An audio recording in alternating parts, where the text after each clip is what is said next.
TRS ప్రభుత్వ పాలన అంతా కుంభకోణాలమయంగా మారిపోయిందని విమర్శించారు కాంగ్రెస్ సీనియర్ నేత షబ్బీర్ అలీ. డ్రగ్స్ స్కామ్లో దిగ్విజయ్ ఆరోపణల్లో వాస్తవం ఉందన్నారు. ఈ విషయంలో తమ దగ్గర ఆధారాలు కూడా ఉన్నాయని చెబుతున్న షబ్బీర్ అలీతో మా ప్రతినిధి చంద్రశేఖర్ ఫేస్ టు ఫేస్. సృష్టిస్తున్న డ్రగ్స్ వ్యవహారంలో టీఆర్ఎస్ నాయకులకు సంబంధం ఉందంటూ ఏసీసీ రాష్ట్ర వ్యవహారాల ఇన్ఛార్జి దిగ్విజయ్ సింగ్ చేసిన ట్వీట్ సంచలనం రేపుతా ఉంది.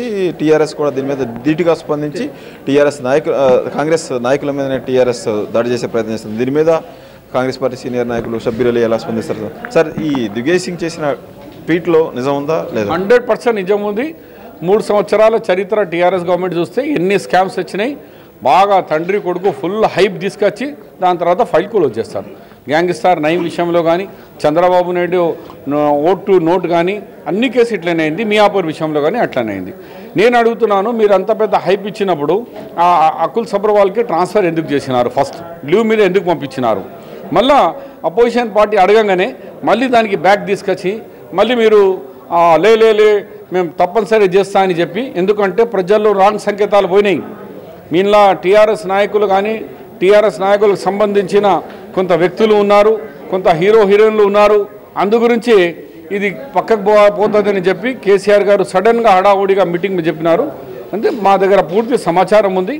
వాళ్ళు ఏదైనా ఎంక్వైరీ కమిటీ పెడితే తప్పనిసరిగా దిగ్విజయ్ సింగ్ గారు కాంగ్రెస్ పార్టీ ఆధారాలతో సహా మేము ముందుకు పోతాం. రాష్ట్రానికి సంబంధించిన కీలక విషయాలన్నీ కూడా ఈ మధ్యకాలంలో దిగ్విజయ్ సింగ్ ప్రస్తావిస్తున్నారు. మియాపూర్ భూముల విషయంలో తలసాని శ్రీనివాసరావు ప్రమేయం ఉందని, అలాగే ఈ డ్రగ్స్ విషయంలో మీరెవరు కూడా ఆరోపణ చేయలేదు టీఆర్ఎస్ నాయకుల ప్రమేయం ఉందని. ఇప్పుడు దిగ్విజయ్ సింగ్ చెప్పిన తర్వాత మీరు చెప్తా ఉన్నారు.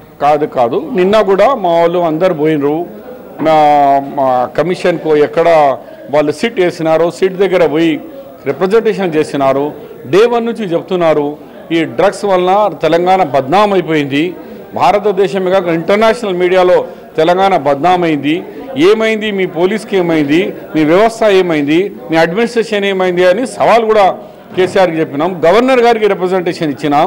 గవర్నర్కి గారికి చెప్పిన, అయ్యా గవర్నర్ గారు, హైదరాబాద్ 10 సంవత్సరాల వరకు మీ అండర్లో ఉంది, మరి ఇంత డ్రగ్స్ జరుగుతూ ఉంటే చర్యలు తీసుకోండి అని చెప్పినాం. కాబట్టి ఇది కరెక్ట్ కాదు. కాంగ్రెస్ పార్టీ ఏం చేయలేదు. కాంగ్రెస్ పార్టీ చట్టాల్లో లోపల నుంచే కార్యక్రమాలు చేపడుతున్నాం. టీఆర్ఎస్ నాయకుల ప్రమేయం ఉందని ఎలా నిర్ధారించగలుగుతారు? మీరు ఎలా చెప్పగలుగుతారు? మరి ఆయనే అకుల్ సబ్రవాల్కి ఎందుకు 10 days లీవ్ మీద పంపించినాడు? ముందుగా ఆ జవాబు ఇమ్మన్నాడు ఆయన.